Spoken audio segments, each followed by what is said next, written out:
Welcome sa Tagalog Manhwa Recap.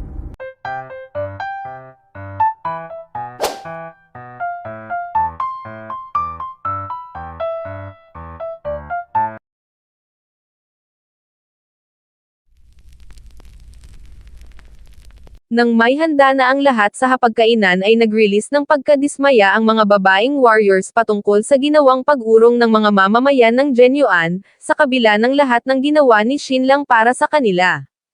Iyon ay ayos lang sabat naman ni Shinlang, ang kanilang plano naman ay nagtagumpay. City Lord sambit ni Wulei sa malakas na boses sabay tayo sila raw ay magiging full alert sa gabing ito, hinding-hindi nila bibigyan ng oportunidad ang mga kalaban na maka-exploit. Thus mula nga dun kinabukasan ay tumungo na ang grupo ni Shinlang sa venue ng banquet na idinaos ni Sulin, at dito ay sinabi ni Shinlang na nasa tabi niya ang Sword King, kaya ano naman daw ba ang dapat niyang ikatakot? Hindi tugon ni Sulin umano'y hindi sa panig nito ang Sword King, ito ay hindi po protektahan ng Sword King, sabay utos na dalhin dito ang babaeng iyon. Thus ganoon na nga ang nangyari, inilabas ang isang kwadradong bakal na hawla, kung saan nakakulong ang isang babaeng nilamon na ng allergy, maririnig ang kanyang hiyaw. Ang bagay na ito'y labis na ikinaalarma ni Grandmaster Li Chenkyo sapagkat ito raw ay ang kanyang asawa, bilis sigaw ng babaeng nasa loob ng hawla kay Grandmaster Li Chenkyo, bilis patayin daw nito ang mga kandila, you monster, sigaw niya pa, siya raw ay iligtas nito. Agad na bumunot ng espada si Grandmaster Li Chenkyo, sinigawan si Sulin na pakawalan ang kanyang asawa, subalit itinutok lang ng mga tauhan ni Sulin ang kanilang mga pana, ang mga palasot string ay hinila. Li Chenkyo, saad ni Sulin, siya raw ay bibilang ng 5 kapagka hindi pa rin nito pinatay si Shinlang. Pagkatapos nun, pakakawalan nila ang mga palaso patungo sa minamahal nitong asawa. 5 pa, sigaw na bilang niya, isang bagay na pumihit sa katinoan ni Grandmaster Li Chenkyo. Nagpatuloy sa pagbibilang si Sulin, at ilang sandali lang ay umabot na sa 1.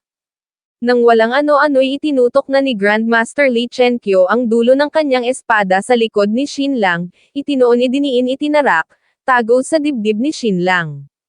Lumingon si Shinlang sa Sword King kasabay ng pagtagas ng dugo sa dibdib, bibig at panginginig ng buong katawan dahil sa pinsalang tinamo, nagtanong kung bakit.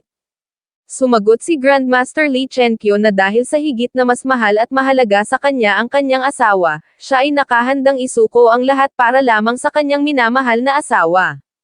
Well, sambit naman ni Sulin sabay tawa, iyon daw ay napaka-touching. Umano'y ang malalim na pagsinta ng Senior Sword King para sa kanyang asawa ay talagang nakakapukaw ng damdamin. Idinagdag na kailangan niyang matuto mula sa Senior Sword King, magmula ngayon ay mas papahalagahan niya pa ang kanyang asawa. Darling, lingon niya sa kanyang asawa, umano'y magmula ngayon ay tutularan niya na ang Senior Sword King, magmula ngayon ito lang ang babaeng bukod tanging mamahalin niya. Ang asawa ni Sulin ay isang prinsesa, mula sa isang minor branch ng royal family ng Suo Kingdom.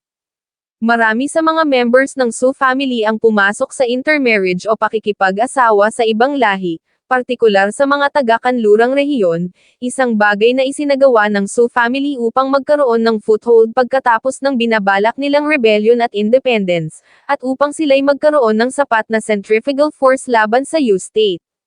Nagtanong ang asawa ni Sulin kung ito ba yung taong pumatay sa lahat ng mga merchants na nagmula sa Suo State pati na sa kanyang pinsang lalaki. Oo darling, ito yung taong iyon, tugon ni Sulin. Kung ganun, saad ng prinsesa, kung ganun elaslasin nito ang lalamunan ng taong ito, drain ang dugo, gusto niyang inumin ang dugo nito. Ito rin ay talupan nito ng balat, gusto niyang gawing stool ang balat nito, baklasin ang laman at pakuluan, bakbakan ang mga buto, gagawa siya ng meat soup mula sa taong ito. Everyone, saad ni Sulin, silang lahat daw ay inimbite niya sa araw na ito upang magkaroon ng salo-salo, gayunpaman wala silang pagkaing naihanda. Gayunpaman ang mga ito'y huwag mag-alala dahil ipapalagan niya ang little beast na Shinlang na ito, at ang lahat ay makakatikim ng tig-iisang mangkok. Okay, sigaw ng mga sundalo. Sulin, sambit naman ni Grandmaster Li Chenkyo, pakawalan daw nito ang kanyang asawa. Sumagot si Sulin na wag itong mag-alala dahil pakakawalan niya ang asawa nito, at sa katunayan, siya ay gumamit na ng koneksyon upang makakuha ng antidote para rito doon sa Futo Mountain. Kung kaya Senior Sword King naway sila raw ay tatayo sa parehong panig sa hinaharap, ang Su family ay nagbibigay ng matinding pagpapahalaga sa mga highly skilled experts na katulad nito. Napalingon si Sulin sa nanginginig na si Dasha nakayukod. Hasambit ni Sulin sa kanyang isip napakasakit hindi raw ba, maging siya nga raw ay naramdaman ang sakit habang nanonood. What a pity dagdag niya pa ang taong ito raw ay isang martial arts genius gayunpaman, ang kanyang uncle ay nagbigay na ng utos na ito'y pagpira-pirasuhin. Sunsaad niya kay Shin lang sila raw ay makikipag-isa sa Qiyang State at ang kanilang era ay darating, soon ang kanyang Su family ay mare-reborn mula sa abo habang ang Jin family naman ay malilipol. Shin lang it's a pity raw na hindi na nito masasaksihan pa ang araw na iyon, dahil binigyan na siya ng utos ng kanyang uncle na personal itong pugutan ng ulo gusto nung gawing wine glass ang bungo nito. Hahahalingon naman ni Shin lang pinsan ito raw ay nakakatawa, isang bagay na ikinagulantang ni Sulin. Ano sambit niya sa kanyang isip hindi raw ba't ito ay injured o no ano ito raw ba ay isang trap, nang bigla siyang sinakal ni Grandmaster Li Chenkyu inangat, na bahala ang kalbo. Li Chenkyu sigaw ni Sulin nagtanong kung ano ang ginagawa nito ano ito raw ba ay walang pake sa buhay ng kanyang asawa, habangon ni Shin lang nagtanong kung para saan ang post na ito. Ito raw ay napaka-unique ano ito raw ba ay moonwalk o ginagaya nito ang paghabol ni Quafo sa araw, pinulot ang espadang nasa sahig na itinarak ni Grandmaster Li Chenkyu sa kanyang likod. Ano sambit ng prinsesa hindi raw ba't ito ay putlang-putla na kanina, kaya papaanong nangyaring ito'y nakakagalaw pa rin. Mga tao ng Genuan City saad ni Shin lang ang mga ito raw ay maghanda sa paparating na palabas ngayon ay ipiperform niya ng live, ang kahanga-hangang gawa ng paglamon ng espada. Thus ganoon na nga ang ginawa niya nilamon ang espada, ito raw ay tinatawag na retractable magic sword. Asya nga raw pala ang mga ito ay wag magtataka, sapagkat itong espadang nasa kanyang katawan ay retractable din. Ang tinutukoy ni Shin lang dito ay ganitong espada, isang uri ng espada na nare-retract at naa-adjust ang haba, kadalasang ginagamit ng mga magician sa kanilang pagtatanghal. Idinagdag ni Shin lang na ang espadang ito ay medyo matalim, nagawa nitong tumagos sa pakete ng dugong inihanda niya. So ano raw ba sa tingin ng mga ito ang mga ito raw ba ay nagulat o namangha o ini-expect daw ba ng mga ito na ganito ang mangyayari, sabay pa kawala ng tawa. Maging si Dasha ay tumawa rin sa wakas siya raw ay maaari nang tumawa ngayon, siya raw ay halos mamatay na kanina sa pagpigil sa kanyang tawa. Dam-dam ito raw ay napakatalino, ang ginawa nito ay napaka-amazing. Ano sambit ni Sulin tinanong si Li Chenkyu, talaga raw bang wala itong pake sa buhay ng kanyang asawa? Pinsan sabat naman ni Shin lang ano talaga raw bang iniisip nitong inimbitahan niya rito si Senior Sword King at iiwan ng basta-basta ang asawa nito doon sa island upang makidnap nito, umano'y alam na alam niyang ang Su family ay napaka-despicable alam niyang gagawin ng mga ito ang bagay na ito, umano'y ang tunay na asawa ni Grandmaster Li Chenkyu ay matagal niya nang nailipat sa ligtas na lugar. Idinagdag na matagal niya nang pinag-aaralan ang patungkol sa lason na nasa katawan ng asawa ng Senior Sword King sa ngayon siya ay hindi pa nakakahanap ng paraan upang tuluyan itong ma-detoxify gayunpaman, napakadali lang para sa kanya na i-replicate ang parehong sintomas. Li Chenkyu yu animal sigaw ng babaeng nasa hawla siya raw ay iligtas nito siya ay iligtas nito, idinugtong ni Shin lang na ang babaeng ito ay isang villain woman na deserve na mamatay. Umano'y ang gamitin ito upang iligtas ang buhay ng iba ay ang siyang bukod tanging pakinabang na maibibigay nito, ang babaeng ito raw ay isang baliw at ang tanging alam lang nitong gawin ay ang sumigaw na animal si Li Chenkyu, siya ay iligtas nito. Ano hindi makapaniwalang sambit ni Sulin nagtanong kung talaga bang na-anticipate na nito ang araw na ito at nakapaghanda na ng advance, of course tugon naman ni Shin lang.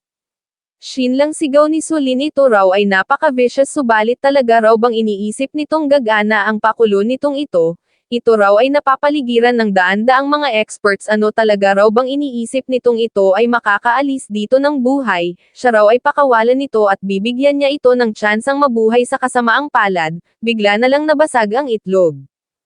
Hinugot ni Shin lang ang ngayoy duguan ng kutsilyo pinsan saad niya ito raw ay medyo maliit hindi raw ba? Ang asawa nito ay napakalaki kaya hindi raw ba't ito ay magmimistulan lang na toothpick sa stirring vat, ganito ang tinutukoy ni Shin lang. Ngayon dagdag niya bakit daw ba pakiramdam niya ito ay napindiho na. Umalangaw ang hiyaw ni Sulin sa buong hall, at mapapansing duguan na ang ibabang bahagi ng kanyang katawan. Umatake sigaw niya pagpira-pirasuhin ang Shinlang na ito, agad na nagsihanda ang kanyang mga tauhan. Sugod sigaw ng prinsesa balatan ng buhay ang pretty boy na ito, durugan ang mga buto, gilingin ang laman at gawing mincemeat. Agad na sumugod ang mga tauhan ni Sulin, gayunpaman, biglang maririnig ang pag-crack ng mga buto sa leeg ni Sulin, lumalabas na binali ni Grandmaster Li Chenkyo ang kanyang cervical spine, isang bagay na nagdudulot ng pagka-paralisa. Siya'y binitawan ni Grandmaster Li Chenkyo agad na umatake, sa isang napakabilis na galaw ay pinatumba ang lahat ng mga nang-ahas na sumugod. Dummy saad ng Sword King kay Dasha, protektahan daw nito si Dum-Dum. Ano ito ba ay mayroon pang mga tanong, umiling-iling si Dasha. Good dugtong ng Sword King, kung ganun ito na ang bahala rito sa loob, aasikasuhin niya muna yung mga nasa labas. Si Grandmaster Li Chenkyo ay naglaho sa isang kisap mata. Shoot, sigaw ng prinsesa, patayin ang pretty boy na iyon. Ang mga paparating na palasoy agad na dineflect ni Dasha. Shit, sambit naman ni Shinlang sa kanyang isip, ang mga ito raw ay walang pake sa buhay ni Sulin, pinagdideflect ni Dasha ang iba pang mga palasong paparating ng sunod-sunod. Ang bagay na ito'y nagpamangha kay Shinlang, grabe si Dummy raw ay napaka-amazing, ang paraan ng pag-ikot nito sa kanyang iron rod ay lumilikha ng buhawi at salamat sa magnetic space meteorite na nakapaloob sa iron rod na ito, nagagawa nitong mahuli ang bawat palaso. Agad na kumawala si Shinlang mula sa mundo ng paghanga, ni-reclaim ang kontrol sa kanyang katawan at itinarak ang hawak niyang kutsilyo sa dibdib ni Sulin, pinagsasasaksak ng walang tigil. Ano, pinsan, patanong na saad niya, ano nararamdaman daw ba nito? Ngayon ano raw ba kaya kung dito niya itarak o kaya naman banda rito? Ano ito raw ba ay walang nararamdaman, ito raw ba ay walang kahit na ano mang nararamdaman sa kabila ng ginagawa niyang mariing pagsaksak sa katawan nito? Ang sinabing iyon ni Shinlang ay mayroong katotohanan sapagkat dahil sa ginawang pagbali ni Grandmaster Li Chenkyo sa cervical spine ni Sulin, hindi lang sa ito ay naparali, sa ito rin ay nawalan ng pandama. Fuck you, Shinlang, sambit ni Sulin sa kanyang isip at sa buong pamilya nito. Ngayon pinsan, saad ni Shinlang, ngayon hayaan daw nitong isagawa niya ang panghuling tarak, isang bagay na ikinagulantang ni Sulin. Nagtanong kung saan nito itinarak ang kutsilyo. Hihihitugon naman ni Shinlang, ito raw ay itinarak niya sa pagitan ng pisngi nito sa ibaba, kaya ngayon sa tingin niya ito raw ay mahihirapan na sa pagdumi. Katakot-takot na mura ang lumabas mula sa bibig ni Sulin, pinagmumura si Shinlang, pinagmumura ang kanyang buong pamilya, habang ang prinsesa naman ay hindi makapaniwala sa pinaggagawa ni Dasha. Umano'y ang malaking mama na ito ay isang menace na gawa nitong ma-deflect ang isang buong barrage ng mga palaso, kahit na isa'y walang tumagos mula sa rod nito. Sumugod ang ilang mga warriors gamit ang espada, sumigaw ang isa na patayin ang malaking idiot na ito. Kill, kill, kill, sigaw ng iba pa. Dummy, sambit ni Shinlang, ipikit daw nito ang kanyang mga mata. Okay, tugon naman ni Dasha. Napangisi ang prinsesa, ano, sambit niya sa kanyang isip, talaga raw bang binabalak ng dummy na ito na ipikit ang kanyang mga mata, ano, sinusubukan daw ba nitong mamatay? Sa kasamaang palad ay nagawang matagpas ni Dasha ang mga sumugod sa kabila ng katotohanang nakapikit ang kanyang mga mata. Damit, sambit naman ng prinsesa, ang mga ito raw ay walang silbi. Tumakbo patungo sa kung saan upang kumuha ng espada.